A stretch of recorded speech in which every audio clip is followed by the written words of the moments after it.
Well, what is going on, everyone? Welcome back to GAA Fan TV, the show that keeps you up to date with everything that is happening in the world about football and hurling. And yeah, guys, let's just get straight into it. And we'll start off by talking a bit about hurling and how can we not after those two games we just seen in the Munster Championship.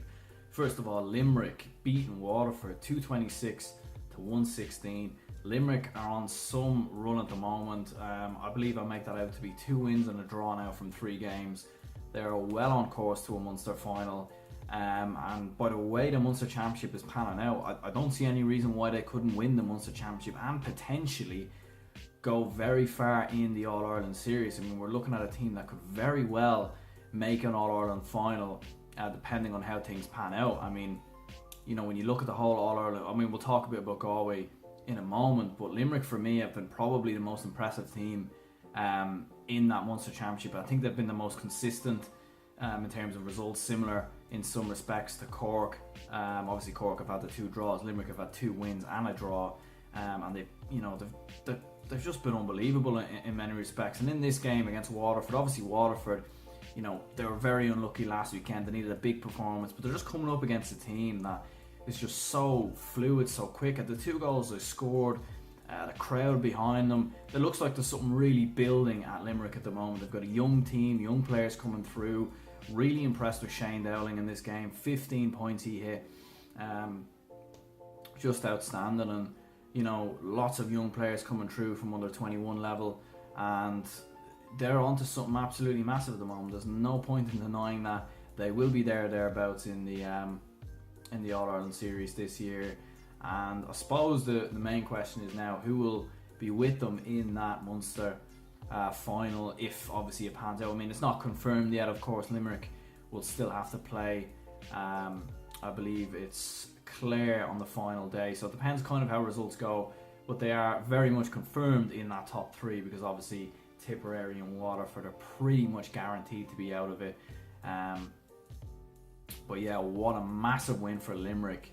And another thing that really impressed me with Limerick was the likes of Cian Lynch, the way he dictated the midfield, the way he controlled it at times, the flow of play. Of course, Dermot Byrne's getting involved as well. Just really, really impressive from Limerick. And yeah, they're physical as well. They're intimidating, and they score a lot. They never give up. They have this never die attitude, and certainly going through this Munster Championship will really help them, because I think that the only, you know, tougher opposition that they could possibly play, in my opinion, is probably Galway. Yes, Kilkenny would be a very physical test, but I'd fancy them even at the moment, in my opinion, the way they are playing. So big result for Limerick. As for Waterford, that pretty much, you know, they're pretty much gone now from the Munster Championship and from the All-Ireland this year. A lot of injuries. They'll have one more game next week against Cork, but it shouldn't make too much of a difference. I think they're pretty much gone.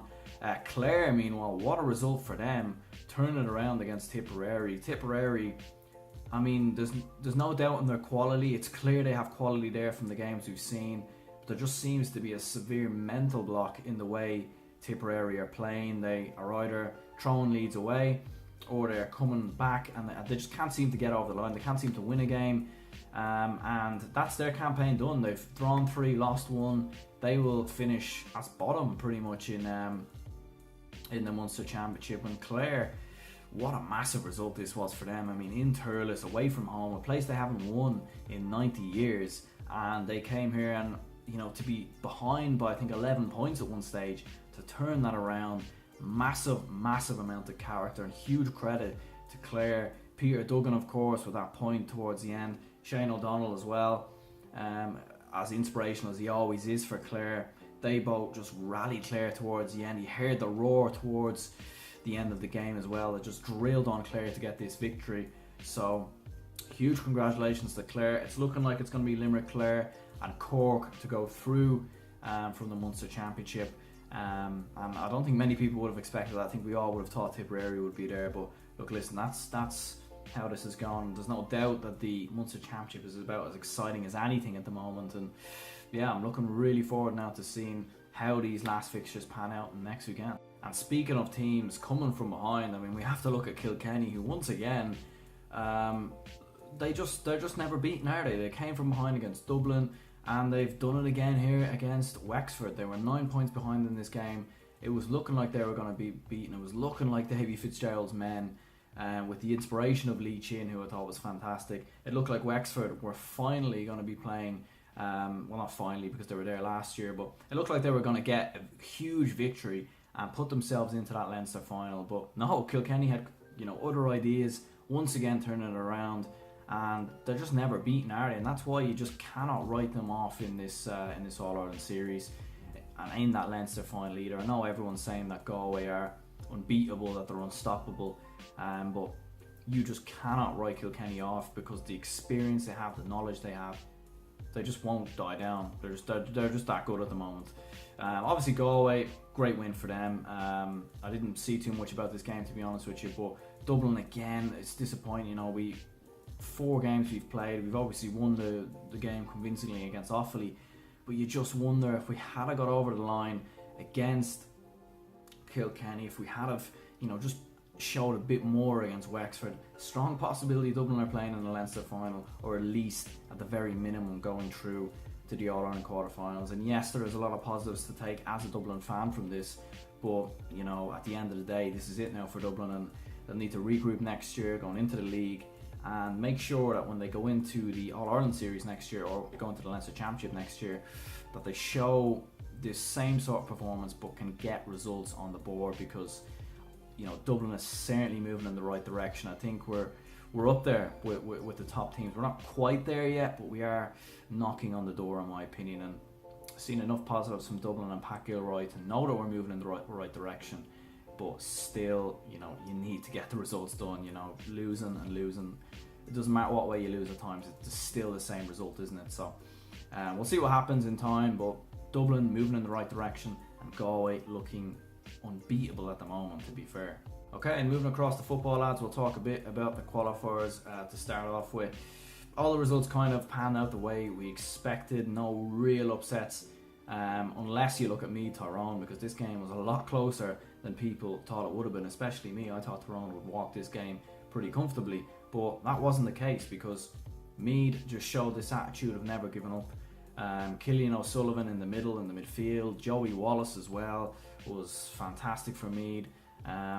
Their forwards aren't really too good. I think that's where they let themselves down, was in the attacking areas of the pitch, but certainly in midfield, very, very good, very, very strong, hitting points when they needed to, very good at recycling possession at times. But in all honesty, Tyrone should have won this game in normal time. Tyrone were awful in the second half. They missed so many easy chances. They should have had a couple of goals, in my opinion, hitting the post in certain circumstances. Obviously Conor McAlliskey was the standout player for Tyrone in this game with a goal and 8 points, but Meath, they almost had it, didn't they? They got that point right at the end. The whistle could have blown while Tyrone had possession right at the end, and nobody would have said anything. Obviously I think the referee was right to allow the play to go on, allow Tyrone to have one more attack. They were pretty close enough to the goal, so but yeah, McShane obviously with that late point, and then in extra time, you've seen Tyrone, the way they played, straight away attacking.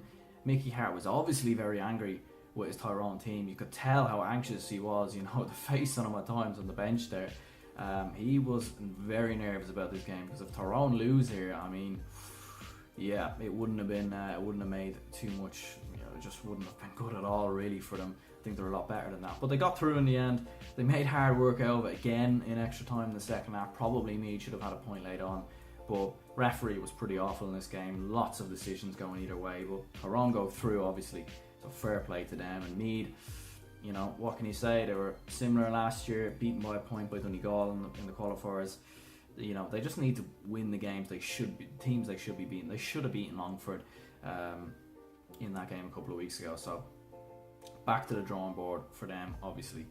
Some other qualifiers, we'll touch on them quickly. Mayo very comfortably against Limerick. Pretty easy game for Mayo. This was a game they would have liked, and they got it obviously, and it was pretty comfortable, dominated in all aspects.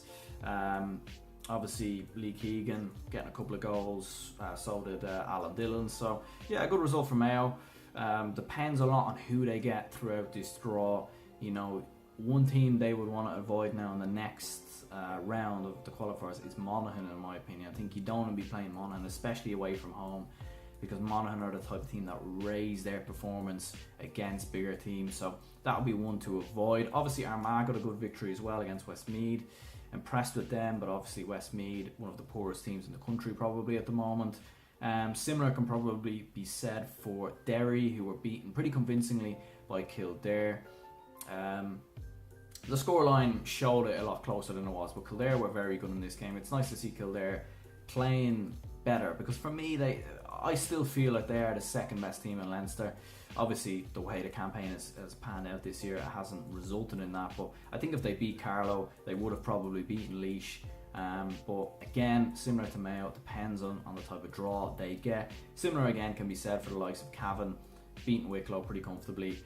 Again, had they have beaten Donegal in that Ulster game, they could have well been on the way to an Ulster final and probably would have won it, let's be honest here. So obviously, they would have had to beat Derry, Down, Fermanagh, etc. But if they had beaten Donegal, you would have fancied them to go on. So yeah, big wins obviously for Waterford as well. Fair play to them. Offaly getting a win. Louth victorious as well. So be interested to see how it pans out in the next round of the qualifiers. And then of course, moving across to the Ulster Championship semi-final, Donegal are hitting form right at the right time. I said that a bit arseways, but you get what I'm saying. Brilliant result for Donegal. We were all kind of questionable of Donegal coming into this championship. They were relegated from Division 1, but they've had a really nice run of games that has suited them. They've built a lot of confidence. They seem to be getting better, and yeah, for me, they're in the Super 8 Championship. I can't see Fermanagh beating them. Donegal they've got that some still sort of experience from the likes of Michael Murphy, from that Jim McGuinness winning All-Ireland team. But they've got some, obviously some fresh new players in there. Very impressed with Mark McHugh in this game. Again, kicked a lot of very good points.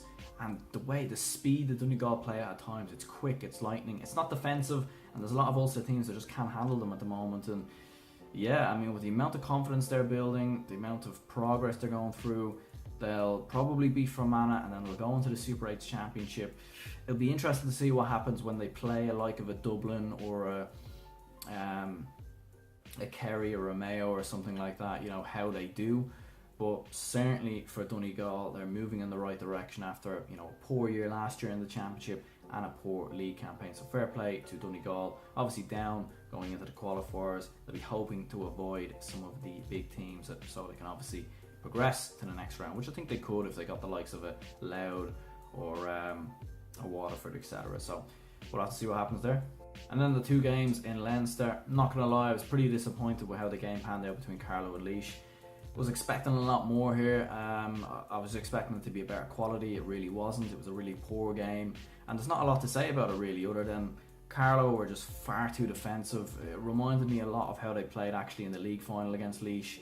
I thought they would have been a bit more attacking in this game, because the way they played against Laois in the league final didn't work. And although it worked against Kildare, they weren't as defensive there in my opinion. They were a lot more precise, clinical with their finishes. They just weren't like that in this game. And fair play to Laois. Laois, what they've achieved has probably gone under the radar in many ways, because obviously Longford were in the semi-finals and Carlow were in the semi-finals. But Laois, fair play to them. Division 4 champions. They've come through, beaten Wexford. They obviously cruised past Westmeath, and now they've beaten Carlow, and now they're in a Leinster final. And depending on how the qualifiers plays out, even if they get beaten by Dublin, which you would expect, they have a possibility to make the Super 8 Championship. There is a possibility there, depending on how it pans out. So, good result for Laois. Donny Kingston again, and obviously Paul Kingston, the Kingston brothers again, were the standout players for me. Dublin, they cruised past Longford in this game. Absolutely no doubt about that. I think we all expected this, to be honest. Longford stayed in the game pretty early on from here and there, but obviously that red card played a huge part. It didn't really. I think they were already beaten by them, but it just made it a lot more difficult. I suppose it was interesting to see Evan Comfort coming on. Obviously Stephen Cluxton, we'll have to see what happens with that injury. But Dublin they just have so much players. Like, you see the players they're bringing off the bench. You see it in the second half, and they had a bit of a lull. The players that were bringing off the bench, There's a ring of players I could talk about. Noel Scully, Con O'Callaghan, Colin Basquel who came off the bench, Kevin McManaman, and you've got players like Dermot Connolly who aren't even in the squad this year, and then Bernard Brogan who's injured. I mean, there'd be a lot of counties who would lose those two type of players and they would struggle massively. I mean, we look at Tyrone when they had a lot of injuries in that game against Meath. Dublin, if they have injuries, no problem. They just find the next guy in line, and very hard to see who's going to beat Dublin this year, in my opinion. Anyway guys, so that is going to be the end of the video. Let me know down in the comments below what you thought of all this weekend's action. Am I right, am I wrong in some of the points I've made? And yeah guys, of course we all now have our provincial finalists made up. They're all there, and I'm looking forward now to seeing how the next few games pan out in obviously hurling and football. So anyway guys, I'll chat to you later, and yeah, peace out. Alright.